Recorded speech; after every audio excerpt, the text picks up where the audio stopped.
Hey, this is Lab 4 on oscillation by me. The purpose of this lab is to understand the oscillation of a mass attached to a spring. We're going to observe the difference between a computational model and the experimental one. Oscillation, obviously, nice, pretty sine graphs. Due to the conservation of energy, the spring would oscillate forever, as we'll see in our computational model, if there weren't any outside forces. These outside forces will cause a small difference between our computational and experimental model. The physical principles at play are obviously all of the energy equations for the energies at play here, and the energy principle, which as we see, there's essentially no change in energy in the coded version because there's no outside forces that we don't account for, so everything's in the system. So here we dropped a spring with some negative x offset to cause a oscillation in that direction as well, and away from L naught such that the mass enters a oscillating dance orchestrated by gravity, the spring, and its own momentum. It obviously starts at, well, here. It starts at this position, offset by the hand. It has a pre-measured mass of 0.402. And those are really the initial conditions.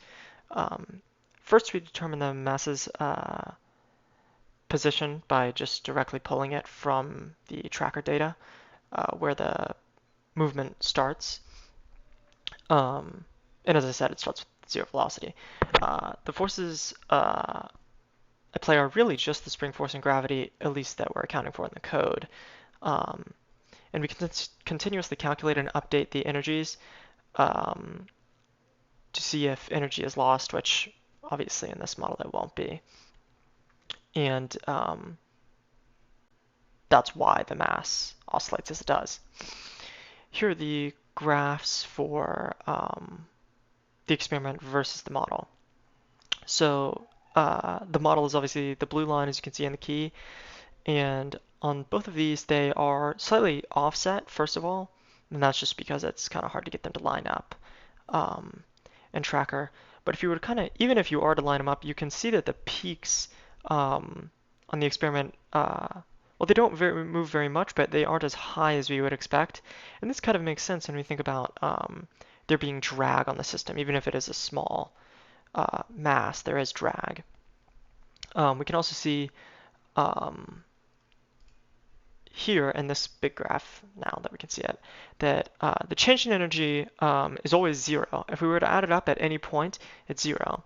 If we look here, it's zero, and here, these are equal, added all together at zero. If we take it a little more confusing of a spot, red does not come as high as green. You add them together with the blue, and it ends up equaling zero.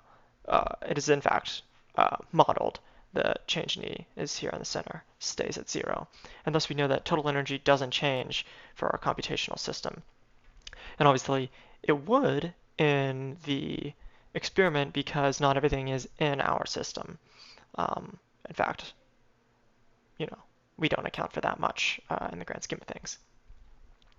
Here are the oscillation periods on the X and Y portion, just calculated by taking the time it takes to go through 3 of the cycles and dividing it to get like a better number.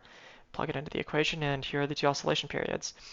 As you can see, the oscillation period of the Y is a little longer. And this kind of makes sense because the only thing acting in the X direction is gravity, the swing, kind of what would be in a string. And in Y, there is 2 forces at play, the spring and gravity, sort of acting against each other at the bottom, and it increases the oscillation time. Thanks.